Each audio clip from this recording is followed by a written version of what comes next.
Those P&L type bumps are only going to come from a strategy that looks at how can I use AI to automate a workflow, reduce errors, whatever, close more deals, whatever those numbers are. And that's not going to come from talking to ChatGPT. I think you're very right. Khadijah Robinson, co-founder and president of board at the Pitt Atlanta and general partner at Fictive Ventures, a Harvard law graduate and former attorney, she helps early-stage startups scale efficiently, raise capital, and build strong operations while championing inclusive entrepreneurship and underestimated founders. I kind of touched on this at the beginning that you can over-optimize when you're a small company, when you're a brand new startup, early stage, for where we are now with AI. Today is the worst day AI is ever going to have. And the reason for that is because it just gets better every day. I know. Hello, everybody. Welcome back to the AI for Business Owners podcast, brought to you by Sintra AI. As ever, I am your host, Jeff Torello. I am the founder and CTO of Sintra AI. We are an SMB-focused AI consulting firm, hoping to help you if you have questions or want to figure out how to take advantage of AI as an SMB. My guest today is Khadijah. Khadijah, I wanted to have you introduce yourself and talk about what you have going on, please. Yeah, so my name is Khadijah Robinson. I am a previous lawyer, number one. I started my career as an attorney and quickly figured out I did not like being a lawyer. So I got out of there Lucky slowly for but you. surely. I can't say as quickly as possible. I did my best to try different fields of law, ultimately transitioned into entrepreneurship. So I started a tech company and I started working on it in 2018, 2019. I sold it in 2021. That company was a kind of like a Yelp for online shoppers to discover and shop with Black-owned e-commerce brands. Okay. I sold that in 2021. And I built another company under the umbrella of the company that acquired mine as CEO. I was doing a marketplace there, so focused on a socially interactive marketplace, connecting people with art and luxury goods. And I exited that company in 2023. And with both of those exits, I had been angel investing. I joined a venture capital fund as an LP, limited partner. So I invested in the fund. Okay. Became more interested in venture capital, and then ultimately over the course of last year, joined up with a partner to stand up my own venture capital fund. And in addition to running the fund, it's a small micro fund. I also consult with and mentor, advise several startups across the country doing a variety of things. Okay. Cool. Well, that sounds like you have a lot of irons in the fire and you've been having fun for a number of years. Good for I've you. been having fun just kind of doing what's interesting and next. I was telling someone yesterday, it's so weird because my whole life I've been so type A and such a planner and like charting out the next 5 years. And now I'm kind of like, oh, we'll see what happens. Let's see what, comes up that's interesting that I want to work on. So Yeah, I agree. I kind of like the idea of driving forward with respect to interest and entertainment value rather than I'm supposed to be on this rail because everybody's told me this is the rail to be on, etc. I do have a question in there. I don't want to get too deep into the particulars, but do you have an idea or a thought for yourself about why it took you to becoming an attorney to realize you didn't want to be an attorney? And I'm not trying to beat you up about it. I'm asking, like, what was that learning experience? What was that journey from I think I want to do this and all the way through law school and being successful and then deciding, wait, I was wrong. What would that, mainly because our socialization around what attorneys do is so far removed from the reality of what attorneys do, particularly at the level at which I was operating. So it's kind of counterintuitive. I guess the incentives are kind of misaligned because you are sort of educated or socialized to think you should go to the best law school you can, try to get the best job you can at the best law firm that you can. And I did all of those things. I went to Harvard and then a job at a huge law firm that's one of the top 10 law firms in the country in DC. oh no. All the white shoe law firms. And What they don't tell you is that when you're watching TV or when you're reading John Grisham or Yeah. somebody, like that lawyering is not being done by the people who are being paid a whole bunch of money at these white shoe law firms. That lawyering is being done by folks who went to regular law schools and came out and, either start their own firm immediately or join a tiny little firm. They're like the almost the ambulance chasers, which is really a term that these big law firms coined and to Hmm. start Yeah. uh, As a derogatory. Yeah, yeah, yeah. trivializing what other lawyers were doing. Right. But that's who you see in the media.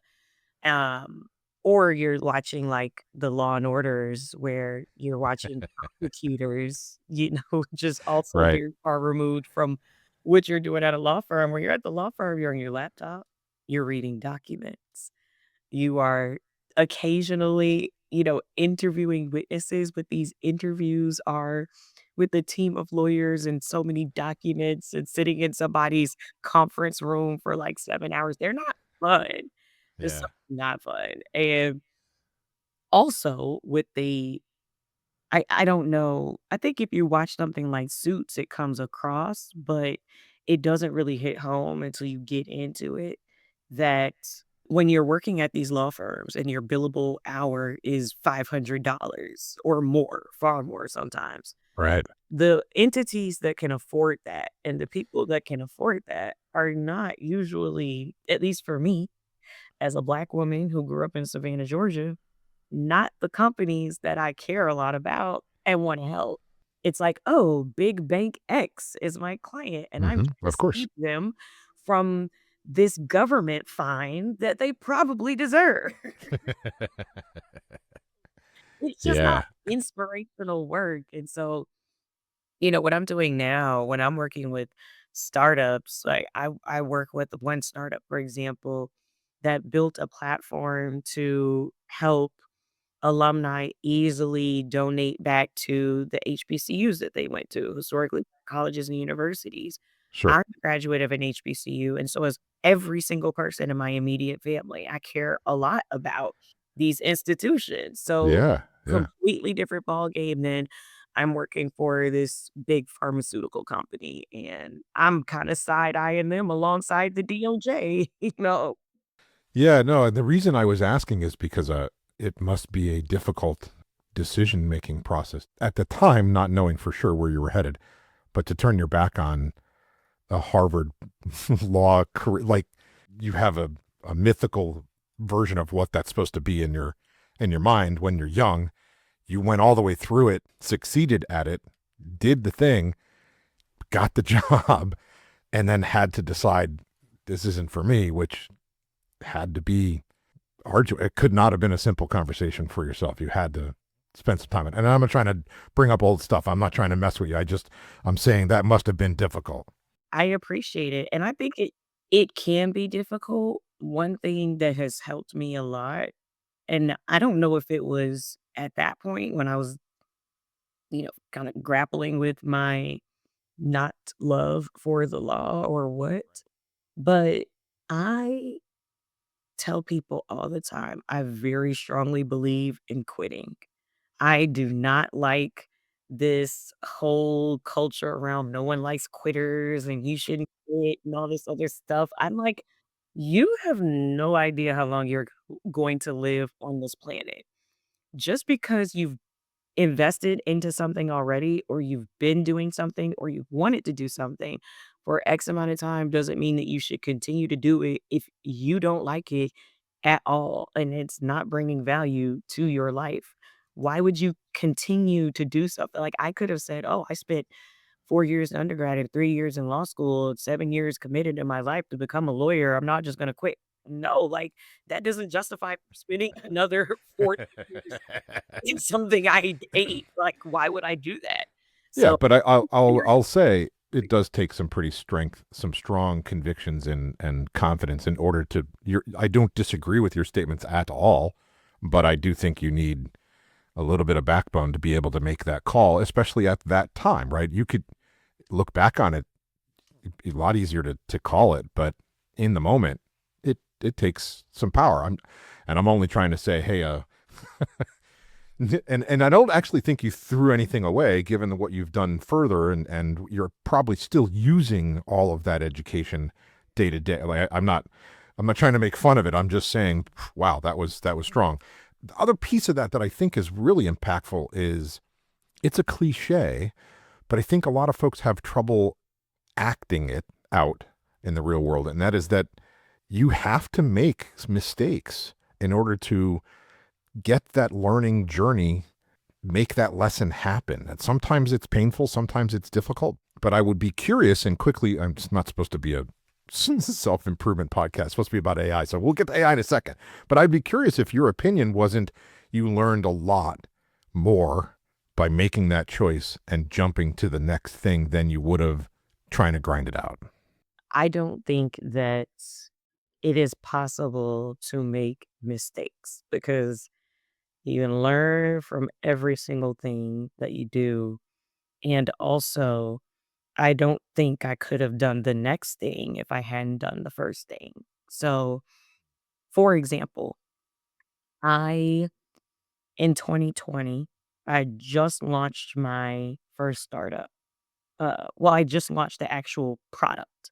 I'd already been working on the company and building up towards this. We launched our first platform March 1st of 2020. And I Your had timing was amazing. my timing was preordained.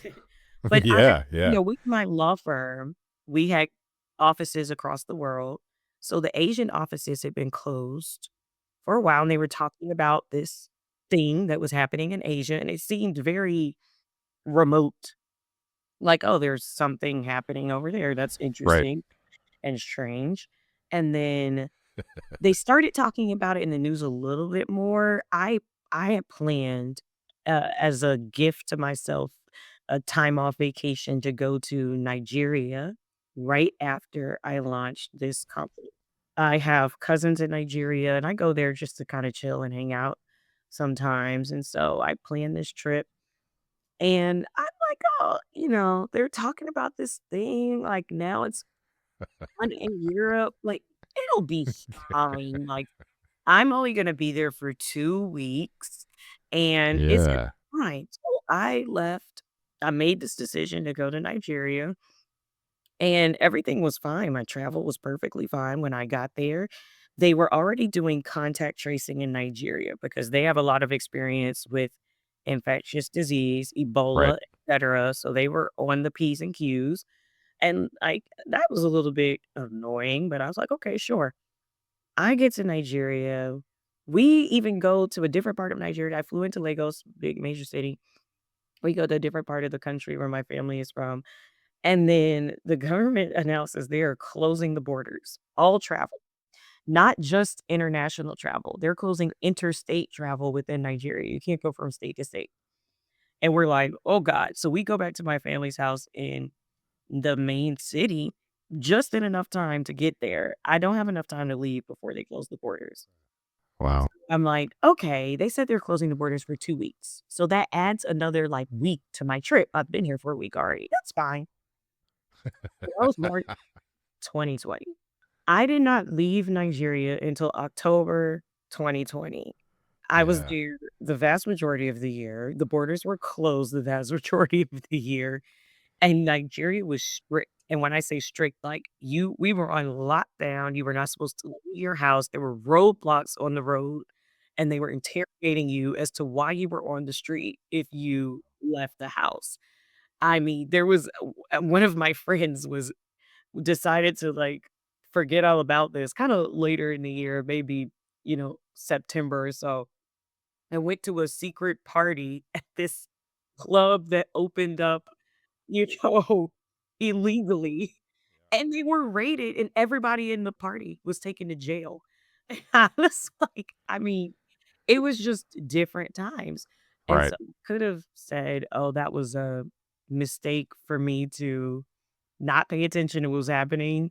in the news, not take it more seriously, and take myself over to a foreign country to be there for the vast majority of 2020. But it worked out for me because I was actually still working at my law firm while I was building my first startup.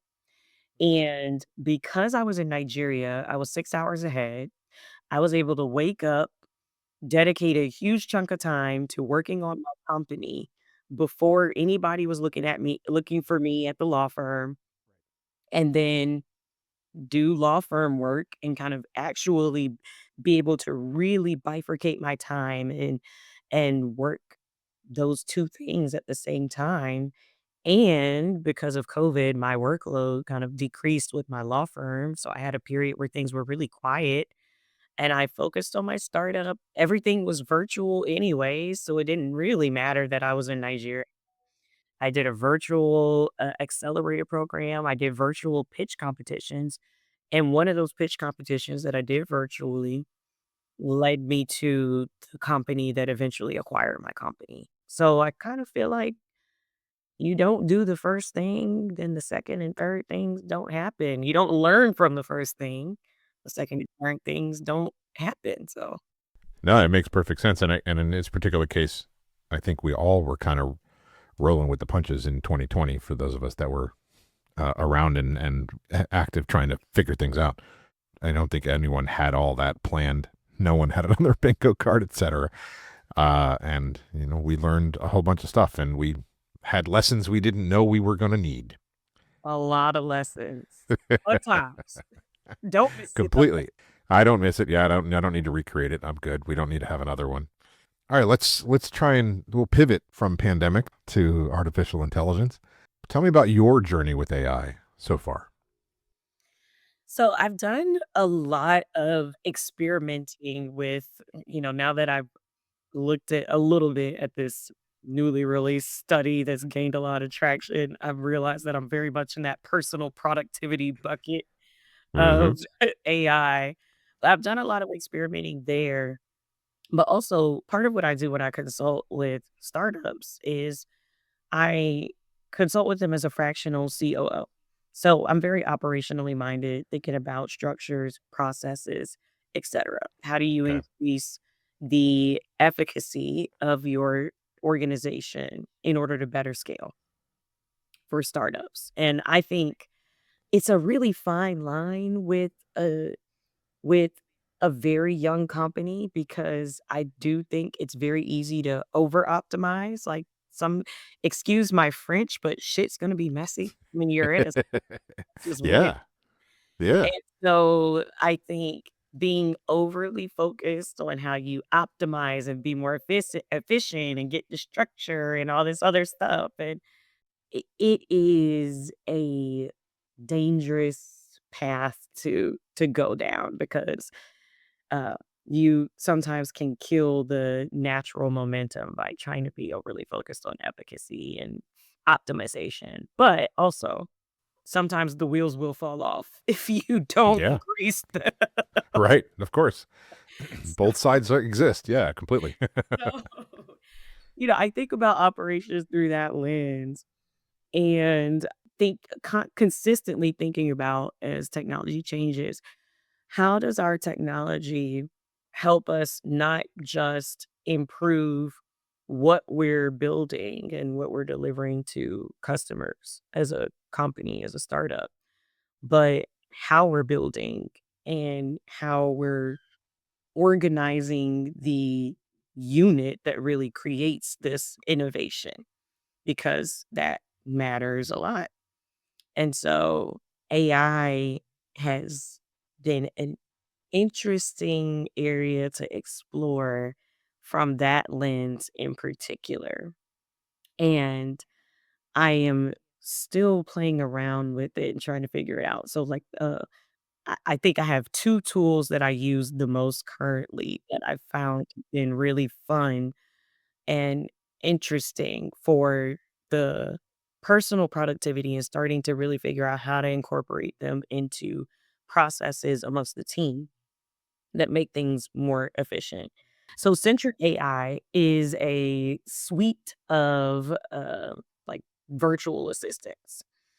And I am using that amongst my team in order to help make us more efficient, work better. I find that it is far superior to like a chat GBT or a um, even a Claude or something like that in terms of, ability to train it, remember things well, um, offer viewpoints that don't just confirm what you are telling it, but kind of challenge or expand upon and help you to optimize. So I really like Sintra AI. It's Sintra. And they have bots that function in a variety of ways. And so it's it's pretty smart. I like it. I think I'm an early-ish user, so it's still a little buggy, but it's consistently getting better. Mhm. So when I first started using it, for example, it would, if you asked it to make a Google Doc, everything looked like you were writing in Notepad and it was all written in like semi-code. And And now, it can spit out a Google Doc. Honestly, just in the last 2 months, I've seen this kind of improvement. It spits out a Right. Google Doc that, has appropriate headings and indentations and all this other stuff. It's like formatted well. So you see the small improvements there. So I really like Citra AI. And then I've also started using Talknotes. And Talknotes is honestly my favorite thing. It is because of how I've been conditioned in my last couple of work environments where everybody was a big voice noter. Folks like to use voice notes. I kind of hopped on the voice note train with that. And Talk Notes allows you to just talk to the platform and it will create different products or different finished products out of your voice notes. So I can talk to it and ask it to turn my voice note, my random musings into a LinkedIn post or into a set of instructions for my employees or even a tweet. Like I feel I could talk for 2 minutes and just kind of ramble and be like, turn this into a tweet. And it gets it into something succinct, which is great. Interesting.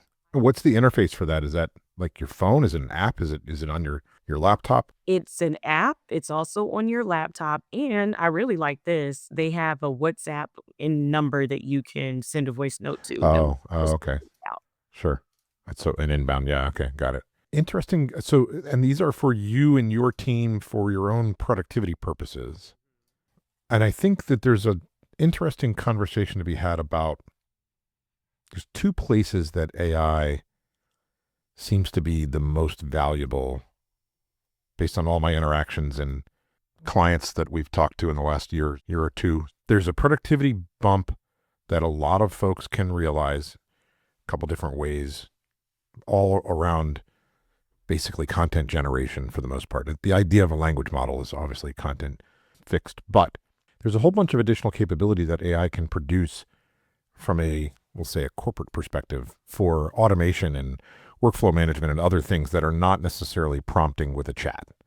And that's the one that is harder to actually just push in place, right? Like you're talking about Sintra. Sintra's easy. You sign up, everybody gets an account, they go in and they can start using the agents and doing cool stuff. Yes, I think that's a viable use case for people who need the things those agents offer. Great. No one is suggesting that will help automate a back end process for invoicing. It's not what it's perfect for and not the right tool. But the second one, the automating a process or whatever, takes a lot more work. There's no point and click kind of automate my business. Yeah. A lot more work on the front end, which almost everything does. Indeed. And that's the part where I see folks struggling to get traction, at least this year. There's a bunch of reports about how things haven't gone well from an AI project perspective. I do think that there's a misnomer there. And what I mean by that is, like you're talking about, productivity-based tools help. Do they increase P&L? it's very difficult to make that tie. It's just right. Do people spend less effort on things they were spending more time on previously? In some cases, okay, sure. Does that change the bottom line? No. Does it let people work on a little bit more? Okay. Do they have to spend less time on something? Sure. Those are productivity benefits, but those P&L type bumps are only going to come from a strategy that looks at how can I use AI to, like I said, automate a workflow, reduce errors, whatever, close more deals, whatever those numbers are. And that's not going to come from talking to ChatGPT or anything else. Are you seeing that yourself? You're shaking your head, but I'm just wondering if you're confirming that, or if you just have the same structure. No, I think you're very right. The issue for a lot of folks is figuring out how to get to the deeper incorporation, number one, who can help them with that. And then honestly, and I think, I kind of touched on this at the beginning that you can over optimize when you're a small company, when you're a brand new startup, early stage. I for where we are now with AI and the way that things are moving, that might be different in literally 6 months. But for where we are now, I always wonder if the input required to build something that is actually more in tune and in touch with underlying processes. The input required at the when I say front end, I'm not talking about like front end Yeah, development. I know. I'm I know what talking you about like at the mean. onset. Right. If the input required there and the investment required is worth it for the level of optimization that you can get from it in a very nascent organization, particularly when you're talking about an organization where things change all the time. If you're talking about a huge company where the process is the process and the process is going to be the process this year and next year, that's one thing. But when you're talking about startups, the process might be the process this week and then next week it might be different. Well, if you built the process with AI this week and you spent $5,000 to make that process, and then next week you're like, we got to change it. Ugh. Yeah, I've worked at a number of startups. I think I would add to your flavor there. We don't have a process for this. Hang on. We have to go build that. Then we can do this. And oh, by the way, we did it wrong. We built it completely wrong. We have to do it again. And the next customer shows up and we're like, dang it, that process doesn't fit for them. And we change and we change. And that's what a real startup is. You can bring in a bunch of pros who've done it before and they'll still screw it up. And what I say screw it up, I just mean the environment changes too dynamically for you to have a process you can write down.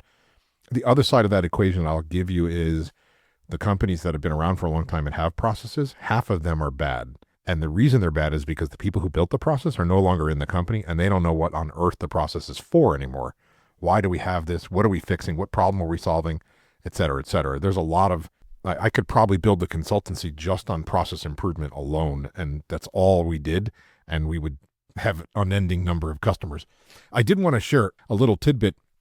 It speaks to the comment that you've made once or twice that I think you'll like this. There's a software architecture maxim that exists in a space where architects are trying to build large platform solutions. The maxim is the system is not done when there's nothing left to add. The system is done when there's nothing left to take away. And the idea being that you're constantly trying to refine and reduce and remove all the extraneous things that are not necessary to make the system operate or run so that it is lean and scales and all the rest of those things. The less code you have, the less chance for bugs, all those sorts of things from a software perspective. You could apply that maxim in a lot of different ways. And part of what you're talking about was, should I early optimize? This maxim is really the idea of don't optimize till you're done because you don't know what you need and don't need. You should put out whatever's necessary to start with and then figure out, hey, did we need that long term? Did this work the right way? Should we optimize that now? Et cetera, et cetera. The early optimization problem is a very common issue because it is, I'll say, an engineering nature to go fix the thing they see in front and the thing that looks like it's a problem. So it's very easy to get caught, especially early in a career, with, oh, I know how to fix that. Yes, I'm sure you do, but we don't need that fixed right now. We need this instead. I'm curious for your perspective on that point about the startup life with processes being non existent, changing, or honestly just not able to truly capture the pivots and the use cases and the velocity of a startup and how you operate. So then what are your thoughts on where and how AI might be more incorporated under the hood in order to help companies that are in that era of life? Yeah, I have quite a number of suggestions and thoughts for you that I've been the CTO of a couple startups. I've also created teams inside of large enterprises a number of times, many times, 7 or 8. So the idea of startup life inside enterprise is a little different, but I've also done it at 2 DoD VC funded DoD defense contractor kind of thing. So it's been real world. Here's what I'll say: when you're a startup, you don't have a ton of money. You are hiring the people who are going to get stuff done. You're not hiring process people. No one hires process people day one. You might hire someone who help you get a contract written so you can get paid. You might hire someone who needs to be able to produce a project document, but mostly you're hiring engineers if you're building a solution, salespeople, etc. And I think this is where the AI can help, because here's what happens. The makeup of the early startup workforce, again, is devoid mostly of process people. But those processes still need to happen. They still need to get done. And so you end up with people who aren't process people and creating process. And whether that's an engineer or it's the CEO or a sales, it doesn't matter, right? In a startup world, everybody works on whatever. That's where AI can help, because AI can be the process guide when you, as an engineer, go into the AI and say, hey, I need to create an XYZ process. What does that look like normally? And you'll get, bullets, paragraphs, whatever, to at least give you a sounding board of how it normally would look like or might get done. It is not going to solve the problem of you did that a little off and you have to revise it. But realistically, even in a company that's been around for 5 years, you're still revising process as and when needed. It's not abnormal. You'll do it a little bit more frequently because the first time you write the process, it's for the first customer willing to pay you X, and you just do whatever and you customize it for that customer because of course you do. You have no other data. Great. The next customer comes along and you're like, oh, darn, I can't really, I can reuse pieces of that, but I can't do all of it. Using the AI in that context could actually help you sort of level it up and generic that process that might work for more than one client. But you're going to miss stuff. And if you don't have an attorney, you're going to probably not have the right things and clauses in the contract up front. But most good funded startups now at least have access to legal assistance in some form so that their contracts are generally in a good spot. I guess there's some companies out there that use ChatGPT for their contracting, but The lawyer brain in me just exploded. I'm sure it did. But if you look at it from the perspective of a poor startup who is a serial entrepreneur or whatever, and they're like, I know what I've spent for an attorney, and I can see ChatGPT making me this document, I'm going to try it. I I know. mean, you know exactly that they'll do that. I don't necessarily think it's the right answer, but it might be a starting point that you then take to an attorney and maybe collapse the hours down on what they spent time on. I don't know. That may not be true, but I do think if you prompt a persona or a GPT or whatever into your process person inside of whatever AI you end up using in the startup, you should be able to make better forward progress and have a little bit more of a repeatable process. And again, this is going to come down to prompting that system correctly, right? Hey, we're a startup. We need a process around this. I really want to build this process the least number of times possible. So let's try to make this work for a lot of use cases.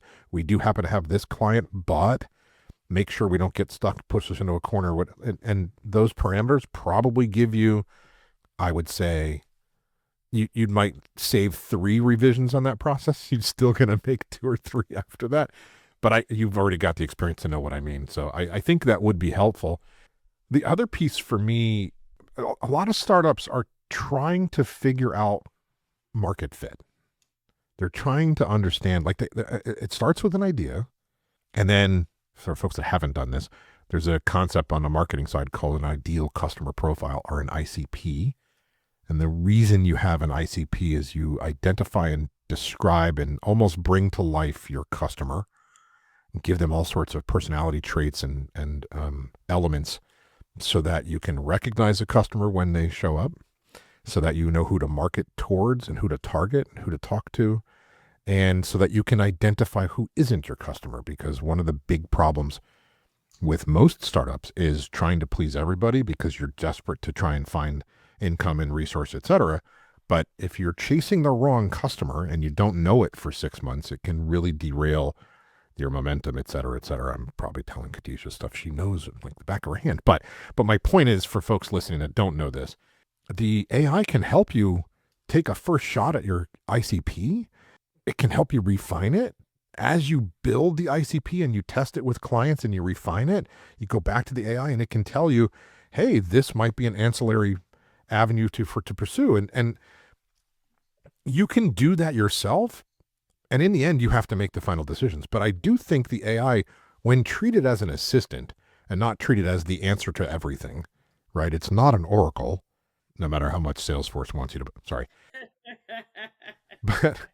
But if you do look at it as a potential resource that can give you input and suggestion, and that you then make decisions from, on your own, like you're still the decider, it can be valuable. And I do think that one of the things that's missing in the world is training on how to use the AI for effect and not for detriment. I've worked with customers, unfortunately, who think that because the AI can write words, string a paragraph or 3 together, that they can just offload the complete work of, whatever the exercise is. And I think that ends up being super dangerous. I think the right framing is, I've got this entity next to me that will end up learning the way I think, the way I talk, my memories, if I program it, all that stuff. And I can soundboard against it. And sometimes it gives me really interesting insights. And sometimes I go, what did you do last night? What the heck was that? Why don't you know what day it is? Right. And it's just like having a good coworker, where occasionally she's got the right information, and occasionally you're like, all right, we don't see the same on that one. I'm gonna leave that one alone. Thanks for your help. And I don't think people are doing that second one well. I think they think the AI is omnipotent, and it's very much not. So then where do you think we'll be in a year with AI? Do you think it's going to be more or less incorporated into our work and our processes at a better quality? You think it's going to be more or less omnipotent? Here's my favorite phrase. Today is the worst day AI is ever going to have. And the reason for that is because it just gets better every day. The mistakes that it gave you yesterday will be fixed tomorrow. Tomorrow is obviously a virtual phrase, but right. And we haven't even gotten to the close to where we could be. Once AI has the ability to write its own code and improve itself, I think that will be an exponential improvement in its capability and value. Will it be omnipotent? I don't know that omnipotent is real. I think omnipotent is a fictionalized thing. You can never know everything.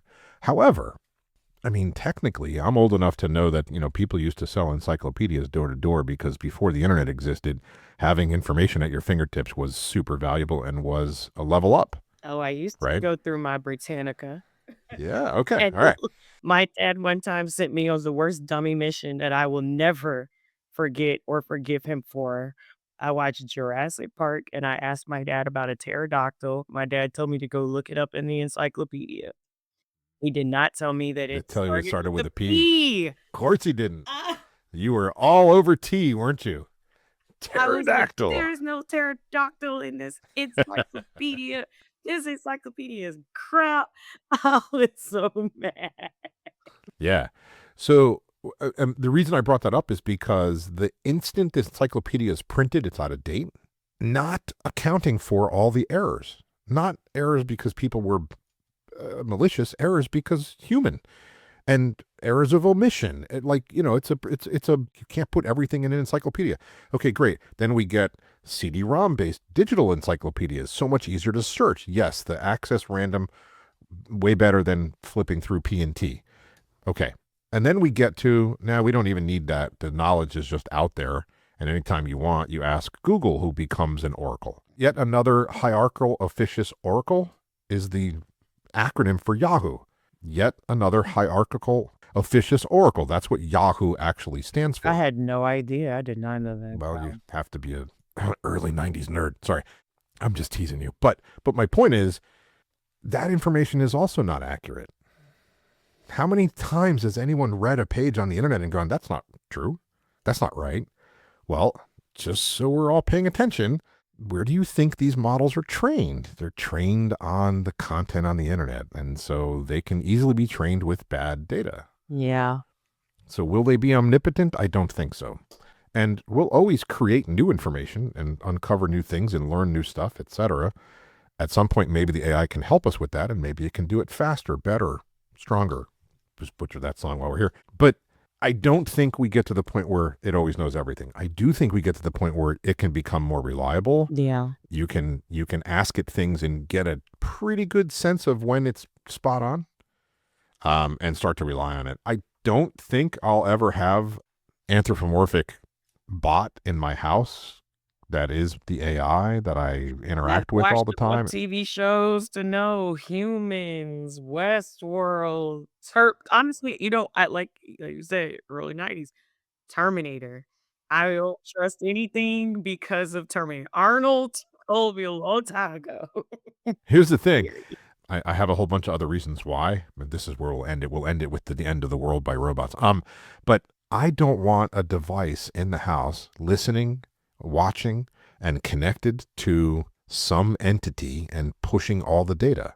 I don't have an Amazon Echo. I don't have any of those things. My television's not connected to the internet in any way, shape, or form. Like, I'm not in that world. I know I'm a tech nerd, whatever, my background portraying me there, but yeah, I still want my privacy and security, and I don't think AI is going to give it to me. I think it's going to take it away. I don't necessarily disagree. I think we're heading in a very interesting direction when I go to like Whole Foods and they're like, "Do you want to pay with your palm?" I'm like, "What?" You have to be literally insane if you think I'm going to give my palm print to Whole Foods. Yeah, I mean, I'm way worse than that. Sometimes I'm a Luddite. I don't even use my phone to pay for anything. I still have cash in my pocket. People look at me like I'm from the 1950s. Like, where are you from, Grandpa? Because I tried to buy gum with dollars, and people were like, "You don't want to just tap your card?" No, I really don't. Thanks. Well, on the point of companies, and I'll say this as my last thing, I think, at least from what I've seen so far, and I know my journey with AI is not as deep as it could be. I haven't even gotten to the, lovables and the vibe codings and all of that kind of jazz. But at least from an operational perspective, I definitely encourage folks to do as quickly as they possibly can in the startup setting a cost benefit analysis of what you've got to do to get there with incorporating AI into something that's process oriented, that's, structural, operational focused, and uh, juxtapose that with what do you get out of it for how long? Because we know that everything moves rapidly and changes in a startup. So if it's like you've got to be able to pay your vendors, you're gonna have to pay your vendors, and like there are many Yeah, ways that you're yeah. gonna pay your vendors. So like you can get a process in place to pay your vendors, but if you have really tiny clients and you're trying to move to enterprise clients, maybe don't over optimize for how you onboard this tiny client when you're about to go into a space where you need 5 levels of approval in order to lock in this new client. Like it's just not going to translate next month. And so the upfront investment might not necessarily be worth it. Yeah, my comment to close that out is I'm agreeing with the concept of don't early optimize, but also especially in startup land. I operate with a principle I call JEEP, but it's spelled GEIP. And what it stands for is good enough is perfection. When you have a pain point, when you have a problem, solve it good enough and leave it, because you'll probably have to come back to it anyway. Do not go to get perfection. You'll never get there. I like that. Good enough is perfection. Okay, I'm going to quote you on that. All right, quote away. Awesome. Thank you a bunch. I had a blast talking to you. Learned a whole bunch of stuff. It was a lot of fun. I appreciate the time. Thank you for having me. Thanks a lot.